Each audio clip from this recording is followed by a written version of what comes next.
Welcome to Connecting with Your Inner Hero. If you found your way here, you might be seeking community of individuals who face trauma and are ready to find a safe place to learn, grow, and move from surviving to thriving.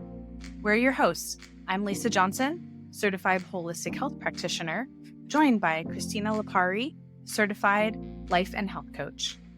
Welcome back. I'm Lisa. And I'm Christina. And today we're diving into reclaiming your life from C-PTSD by sharing education, experiences, and the practices that have supported us during our healing journey. Let's get started. Lisa, I listened to the podcast that we did again in regards to your journey, and I'm just really interested to learn more about C-PTSD, and I just want to understand the steps you went through, the healing processes that you took to really be able to begin that healing journey for yourself. Thank you, Christina.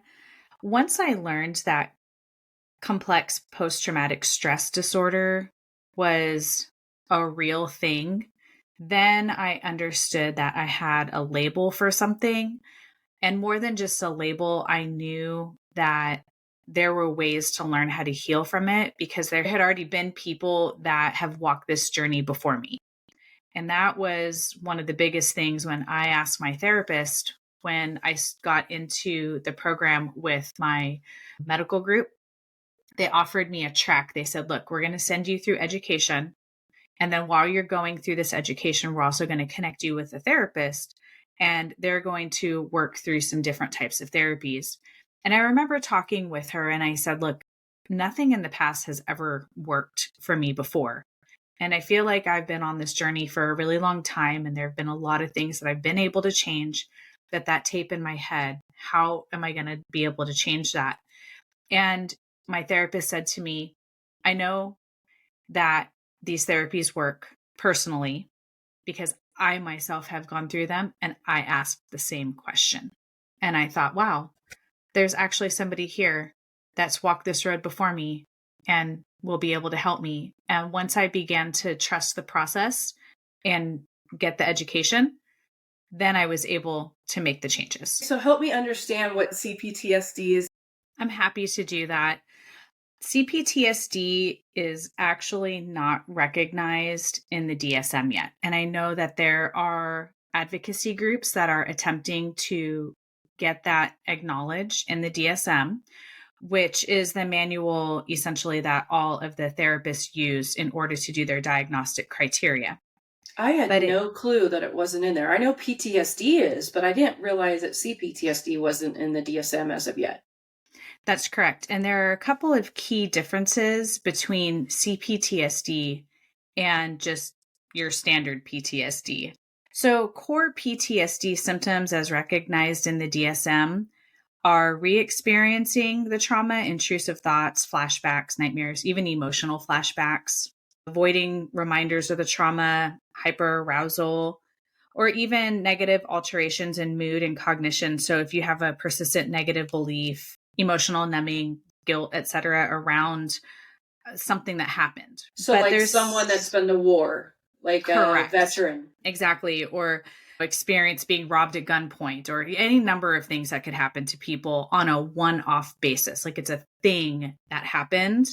Okay, so it's not continuous. It's a one-off. Okay, that's good to understand. Yes, and there are overlapping symptoms because C-PTSD is considered complex or chronic. So the additional symptoms would be emotional dysregulation, a persistent difficulty in managing your emotions, intense anger, intense sadness, intense numbness, shutting down, or just not being able to control your own emotions. A negative self-concept is another factor that differentiates C-PTSD from PTSD. And those would be more like chronic feelings of worthlessness, guilt, shame. So they're identity related, and interpersonal difficulties. Difficulty with just other people in your life, challenges forming or maintaining healthy friendships or relationships with spouses, kids, etc. You know, you have a lot of mistrust or avoidance, things like that. So explain or break down for me dysregulation, because I hear that word a lot, and I know There is a book that just came out. It's called Re-Regulated. And she really talks about how to change the track in your mind and really go from dysregulation to re-regulation. So maybe you can explain a little bit about what dysregulation looks like. Dysregulation is essentially the inability to control your emotions when they start to feel really big and overwhelming. It's emotional flooding, if you will. That's the best way for me to describe that. And then what happens is you have behaviors that will come out of that dysregulation that later on you regret. So being emotionally dysregulated means that it's hard for you to separate yourself from the emotions and to be able to process through something in just a more relational way. And generally, one of the other differences between PTSD and complex trauma is there's a developmental impact. So really what that means is that you have a disruption in your self-identity and attachment patterns developed during your formative years when you were really young, which is what results in that emotional dysregulation because you essentially didn't have people to mirror healthy behaviors for you or to be able to show you how to behave appropriately. Maybe there was emotional neglect that was occurring. Maybe the people that you were growing up with, they also were dysregulated and they didn't know how to manage their own emotions. So they weren't able to show you how to better manage yourself. In my NLP training, I learned that because of the trauma, what ends up transpiring is your mental growth can be stagnant at the age of your trauma unless you choose to continue to work through the trauma.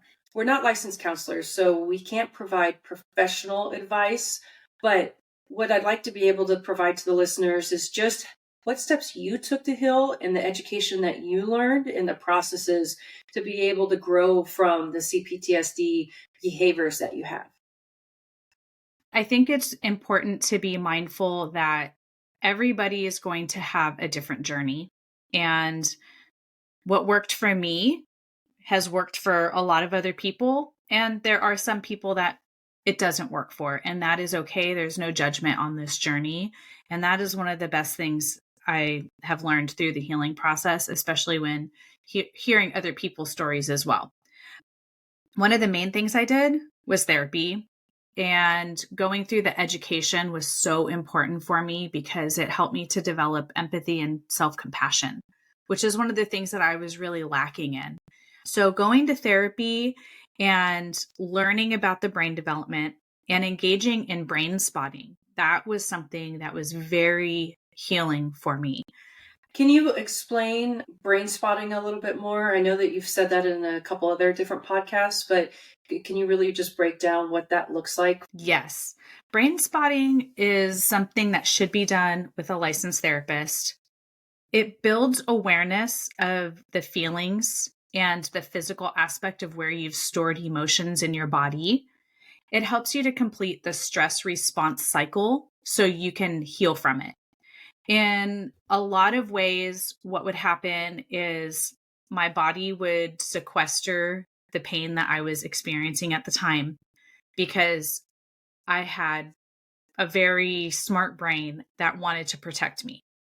So what would happen is I would essentially be in the middle of something when I was younger.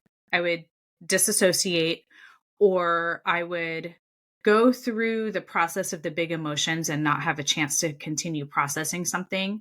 So I would store it away. So what we would do in the brain spotting session is connect with where am I feeling that in my body, allow my brain and my body to connect, and then be able to process it all the way through to fruition. And what it would do is it would bring up additional memories that were basically connected to the first one that we started with, the target one. Mm-hmm. And then it's like a domino effect. If you imagine dominoes in a row and you hit one and they all fall down, it would take care of really most all of the emotions that were connected to that memory, plus many others. It's fascinating. So is that kind of like EMDR? It may be. Okay. I think that it's similar, but it's a little bit A different. type of, okay. Yeah. And you find a spot, it's a gaze spot, essentially. And as you gaze at that spot, the brain feels intensity in that area. And that's how you know that you've hit it wherever you've stored it. But I've had it happen to where I feel like there's sharp pains coming out of my shoulder, or I have certain movements that will just occur and they're kind of uncontrollable, but we just go with it to allow the body to release, therefore allowing the whole stress cycle to complete itself so it can be out of my body. Okay, so that brain spotting essentially helped you in regards to the healing process that you went through.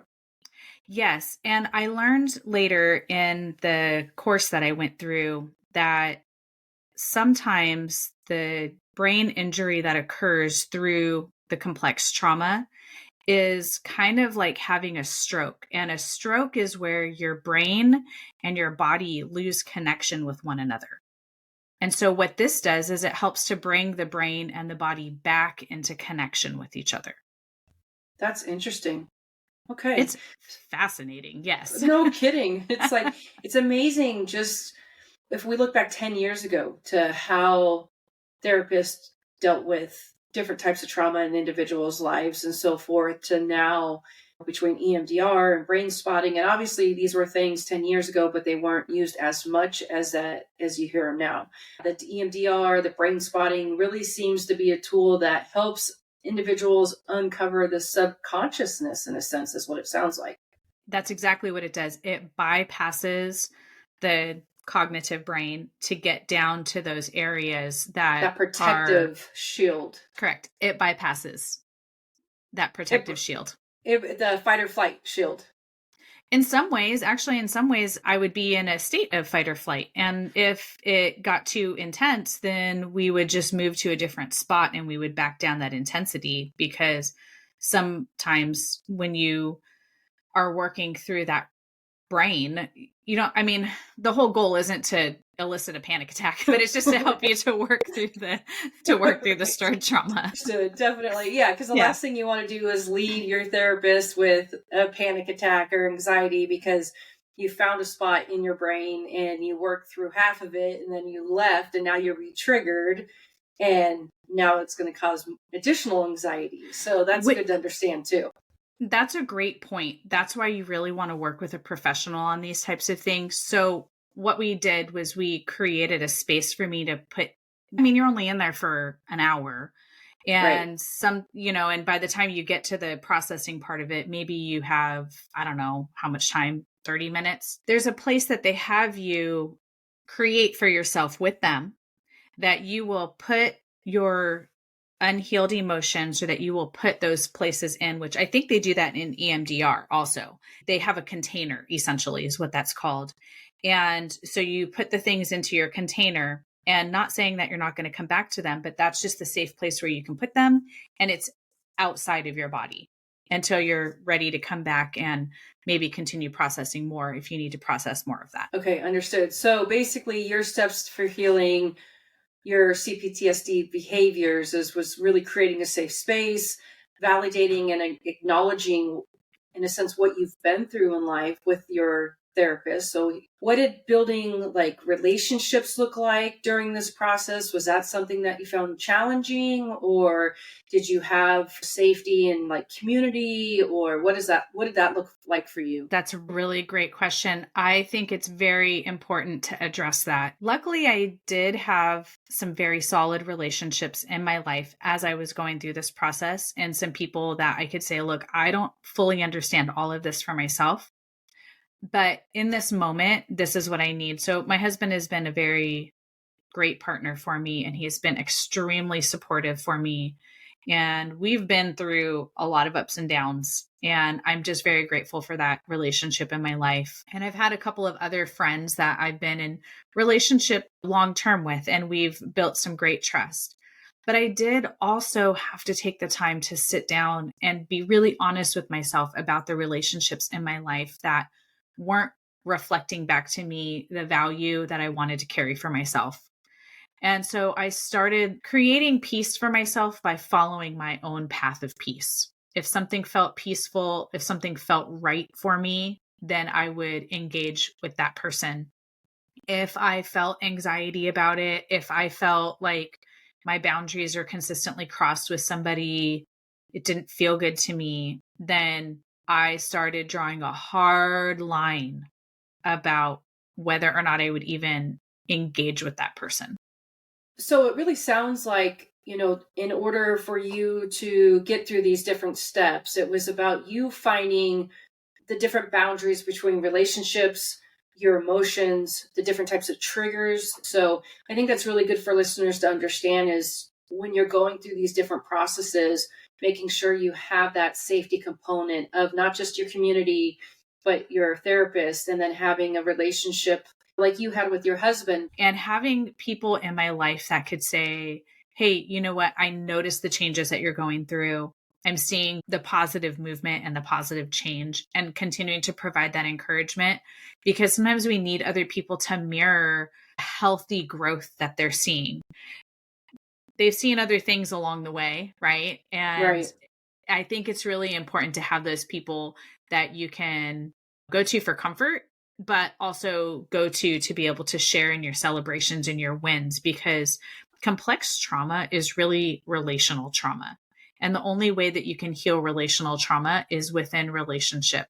So, with relationship with yourself and those people being able to mirror back those healthy things. Maybe go into a little bit of what your healing practices look like. I know that we've talked about what the different steps you took, the understanding of CPTSD, but maybe break down for the listeners what the holistic healing practices look like. A couple of keys for me. One is art. I really engaged a lot in art, and I still do. And I absolutely love getting in with the paint, with the colors. And it helps me to process some of those bigger emotions that I don't have the words for. And it helps me to engage and play with that inner child also, because that has been a very huge part when you're a child that doesn't get to play as much and has learned that you can't have that freedom and that safety, creating a space. So that's a huge key, number one. Number two, I use a lot of herbal remedies. Adaptogens have helped me to manage stress and to promote balance in my nervous system. So whether that would be either drinking teas with different herbs in them, like ashwagandha, rhodiola, I love Tulsi. They help to alleviate that stress and that emotional overwhelm, supporting the immune system, because sometimes the immune system gets weakened just by all of that stress.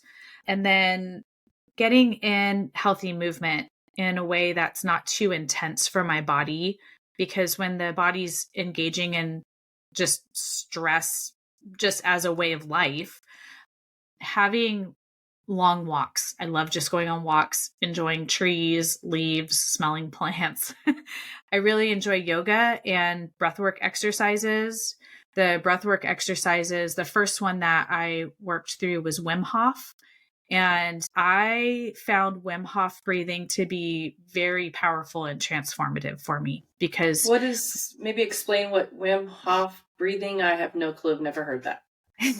so Wim Hof, also known as the Iceman, he has a breathing technique that you breathe in deep and very fast breathing, which sometimes could mirror the type of breathing that I would go through during the middle of a panic attack. But this time I am able to control it, as opposed to my body just going through a process.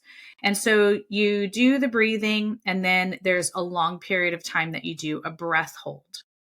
And then you're in charge of that. So anytime that you want to breathe in and take a breath, you can. And it really helped me to gain control over my own physiology. And when you can change your physiology, then you start to gain some internal power, and you start to engage in control over these automatic processes. You can kind of step back from them.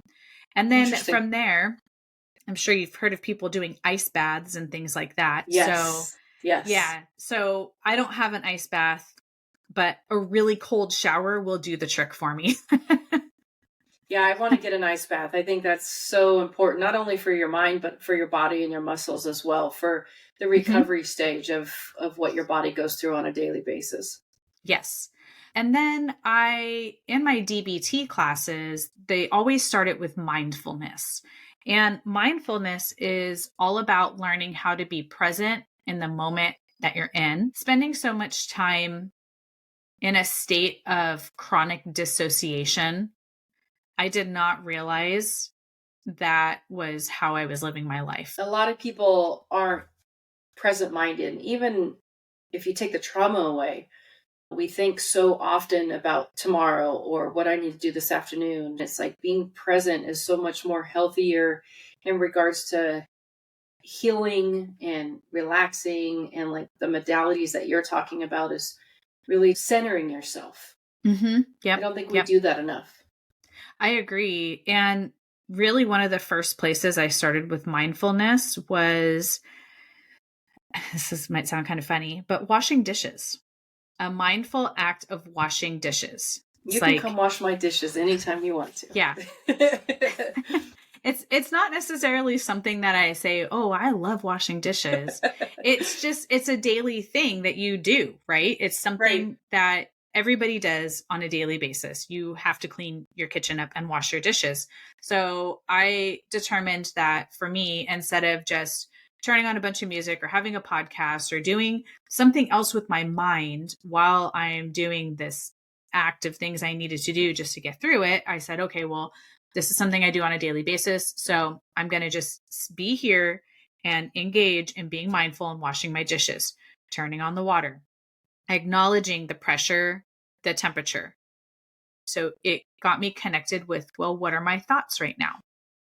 And as I would start to notice some of the negative things, the complaints coming in, maybe dissatisfaction, those types of things, those things are there. That's fine. I acknowledge you. We're not going to put any pressure on you, but then being able to turn my mind over to things that are good, things that are maybe, pleasant, righteous, and say, I'm grateful for the fact that I have people in my home and now their dishes are here because they're in my home and I love them. I'm grateful that I have a sink to wash my dishes in. I'm grateful that I'm in a safe place where nothing is going to just explode behind me and happen. So starting to just think of little small things to be grateful for and engaging in that practice. And it was 10 minutes a day of mindfulness, 10 minutes of engaging in intentional gratitude made a huge difference for me in becoming present in my own life. Understood. So really just the mindfulness, the healthy movement, the connection, the herbs and nutrition is really what's the different practices that you engaged in to begin that healing aspect of the different behaviors and the triggers and just that personal self growth. Absolutely. And learning about playfulness in my life and not having to be so serious all the time, and realizing that at any time I can change the tape in my head. My brain is always able to adapt and change. I learned about a thing called neuroplasticity. In fact, I would like to point our listeners to a podcast that we did called Empower Your Healing Journey with NLP. And we can become the people that we truly feel most comfortable in and the people that we were meant to be. And I have learned all of these things by implementing all of these different ways to heal. Lisa, thank you so much for sharing just the information that you provided about what CPTSD looks like, what your healing steps were during this stage of the understanding of CPTSD, the healing process, as well as going through the different practices. As we close out this episode, we hope you found valuable insights. We have more for you, though. Grab your free journal that goes along with the podcast episodes. The link is in the show notes. Let us know in the comments what part of the episode resonated with you the most. Don't forget to follow and hit the notification bell to get updates on our newest episodes. Until then, be brighter and remember, healing is always within reach.